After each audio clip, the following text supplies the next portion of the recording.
कृष्णातकडे कृष्णात संपूर्ण खरं तर मुंबईच्या राजकारणावर नेहमीच लक्ष ठेवून असतो।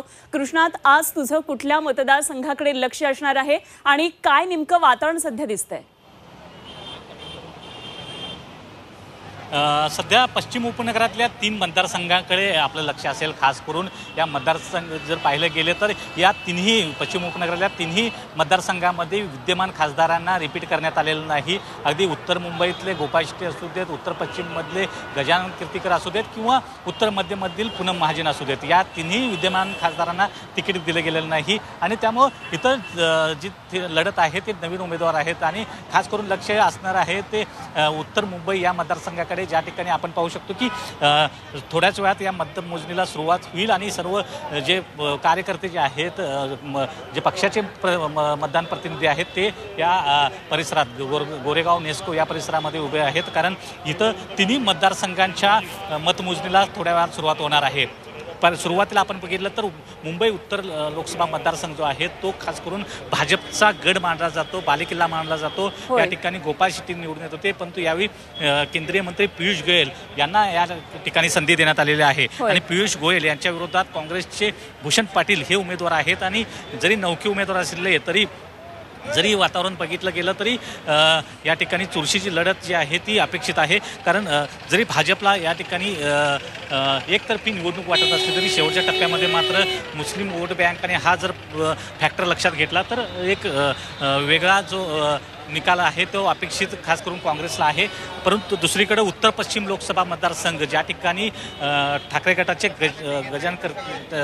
अमोल कीर्तिकर, जे गजानन कीर्तिकर यांचा मुलगा आहे, पण गजानन कीर्तिकर हे शिंदे गटाचे आहेत आणि त्यांच्या विरोधात शिवसेना शिंदे गटाकडून रवींद्र वायकर हे उमेदवार आहेत। त्या ठिकाणी देखील चुरशीची लढत अपेक्षित आहे, परंतु सगळ्यात शेवटी शिंदे गटाकडून रवींद्र वायकर यांना मैदानात उतरवलं गेलं आहे। परंतु अगोदरच जे खास करून शिंदे ठाकरे गटाचे अमोलभैया कीर्तिकर यांनी मात्र प्रचारात सुरुवातीपासून आघाडी घेतली होती, कारण त्यांची उमेदवारी फिक्स जे आहे ते नक्कीच सर्वात शेवटी जे आहेत तर उत्तर मध्य मुंबई लोकसभा मतदारसंघ खास करून या ठिकाणी दोन्ही उमेदवार जे आहेत ते सर्वात शेवटी जाहीर करण्यात आले। ज्या काँग्रेसच्या वर्षा गायकवाड आणि भाजपचे उज्ज्वल निकम या दोघांच्या मध्ये ही लढत होते।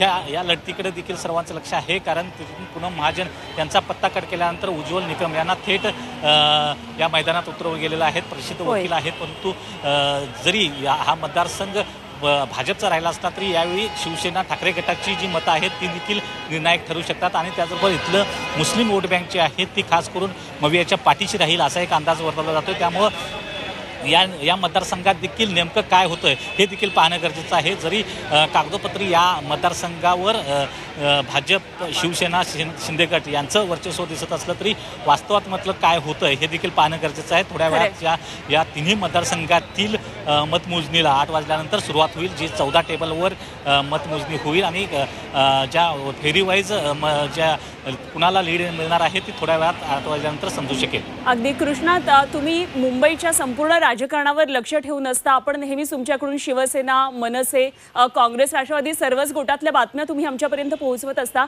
मला हे सांगा, तुम्ही ज्यावेळी आता सगळा प्रचार पाहिलात, एकंदरीतच मुंबईची लढत ही शिवसेना विरुद्ध शिवसेना आणि शिवसेना विरोधात भाजप आहे। तुम्हाला काय वाटतं, कुठली लढत ही यामध्ये महत्त्वाची ठरणार आहे? कारण तुम्ही आता जो मतदारसंघ पाहताय त्यामध्ये कीर्तिकर आणि वायकर हा जो एक मतदारसंघ आहे। हां कृष्णात,